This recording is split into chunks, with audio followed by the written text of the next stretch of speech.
With the way Nnamdi Kanu's trial seems to be going now, it is clear that he will soon be released, even sooner than expected. And that is for various reasons I have observed and I have seen, and it is clear as clean water. It's so obvious.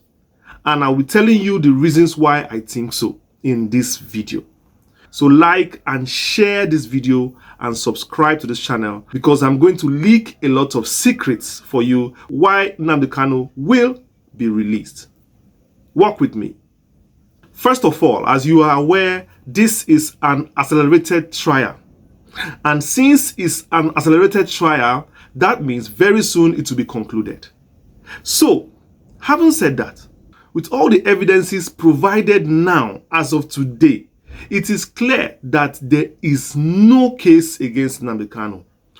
It's either the evidences are not sufficient enough or Nnamdi Kanu's defense has been spot on enough. Because of all the questions he was asked, of all the videos that were played so far, and even the audio that was played so far, the responses he gave and the statements he made in all this video had nothing incriminating to him, had nothing incriminating on him. In fact, all the comments he made appeared more in self-defense.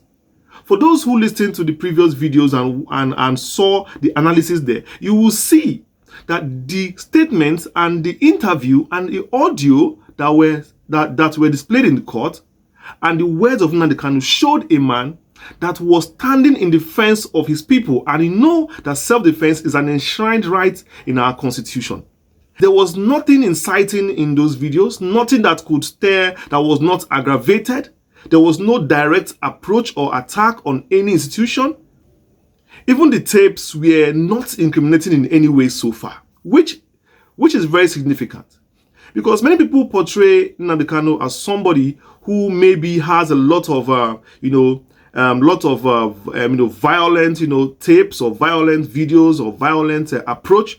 But the tapes so far played in this court of law seem to show a man who is just fighting for his people, and the method he did it, you may question the methods, but definitely it's left for the court to judge. But so far, there was nothing incriminating in those documents presented in the court so far. Also, Nnamdi Kanu said when asked about Biafra, he said that he wants Biafra to come, but will not come in violence, but will come with a referendum. This was what he answered in court. And this is a very strong defense because, definitely speaking, many people attribute the violence going on in the Southeast with him trying to fight another civil war with Nigeria. And he debunked that by saying that he has always maintained that Biafra will come through a referendum. That is what he said, even in the court when he was asked, that he is non-violent approach and he is not going to, use that method, or other violent methods to achieve Biafra. That Biafra, there will be a referendum. And this is true because I know I have come across this statement lots of times, and many of you out there must have come across this concurrent statement. He has always been making this statement.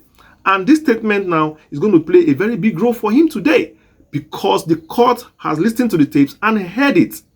And that is an affirmative statement that says that I want this in a peaceful way. And that is all what the court wants to know, whether he is for a peaceful way or a violent way. And if Nnamdi Kanu proves, which he has already been doing with the statements made, that he is for a peaceful solution of, Biafra agitation, then the court is going to strike out this case. And this is also a reason why I'm telling you that Nnamdi Kanu is going to be victorious, because definitely he has proven to them that the Biafra he wants is going to be peaceful, referendum, and not violence. He also said that most of the violence that are happening in the Southeast is not of his making, because like he said, he's only one man.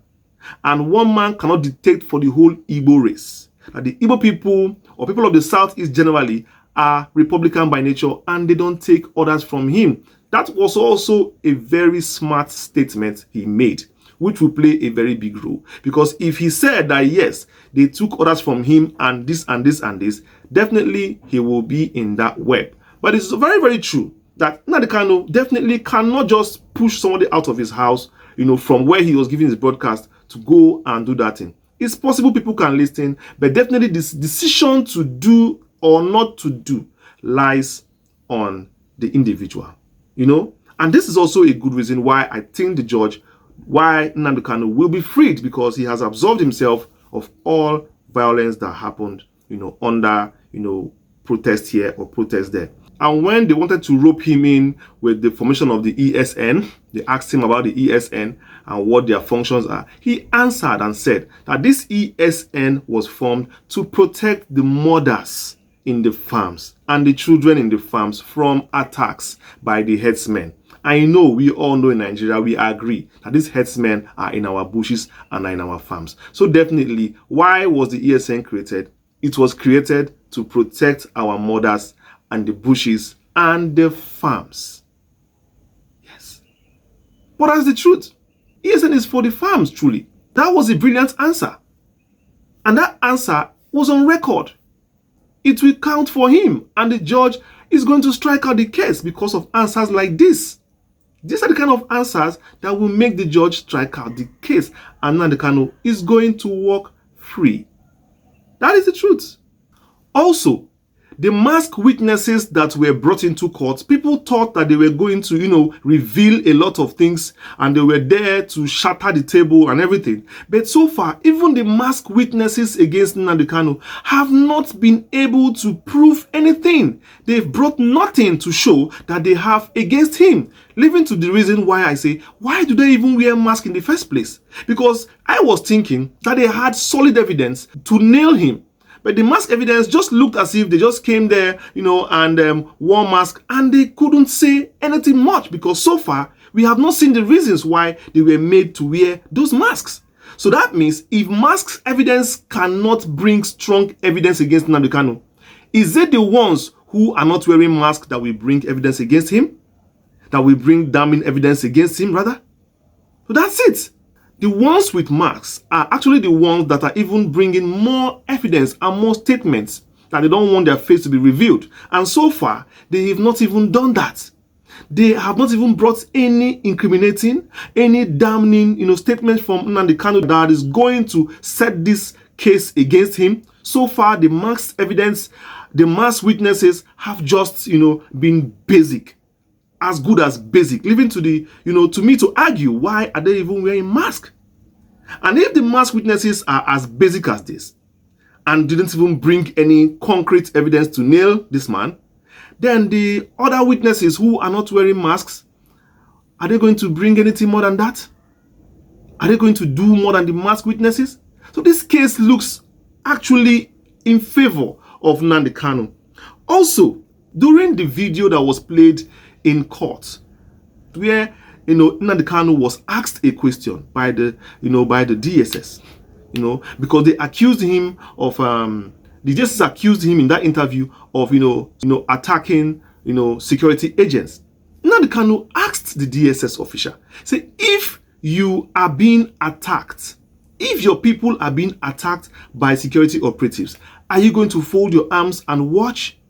And the DSS operative, that is the interviewer, answered, no, I will not fold my hands and watch.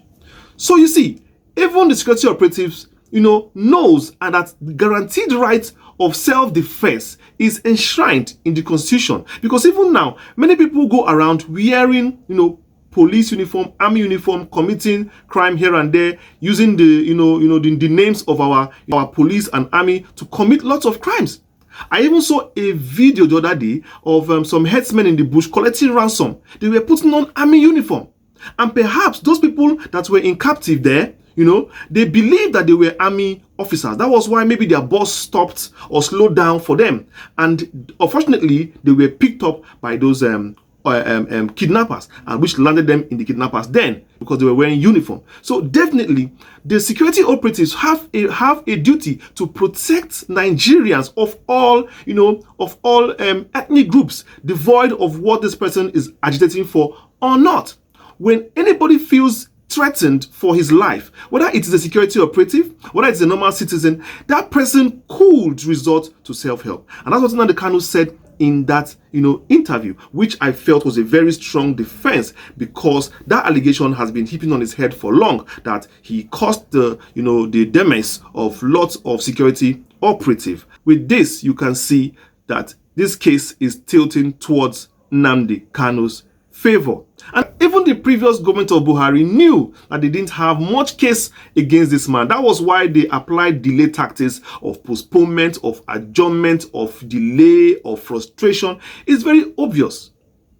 If you have a case against somebody, why will you use delay tactics? Why? Why wouldn't you just carry on the case just like the way it is done now? Why won't you carry on the case and see it to its logical conclusion and sentence this man to prison or release him? Because you have a case. So under Buhari, it was obvious that Nnamdi Kanu should have been released. In fact, like I said, many courts have even granted him release. But under Buhari, they still held this man back. This is another reason why I say this dispensation now seems to be, rushing this case to carry it out to its logical conclusion, so that whatever is going to happen definitely will happen and they will see it to the end than keeping this man in custody. And if Buhari's government couldn't find him guilty, I don't think Tinubu's government will find him guilty, because it's obvious that it was Buhari government that arrested him, because Buhari's government had something, personal grievance against him, nothing more. So it's obvious, it is very obvious that Nnamdi Kanu will be released very soon.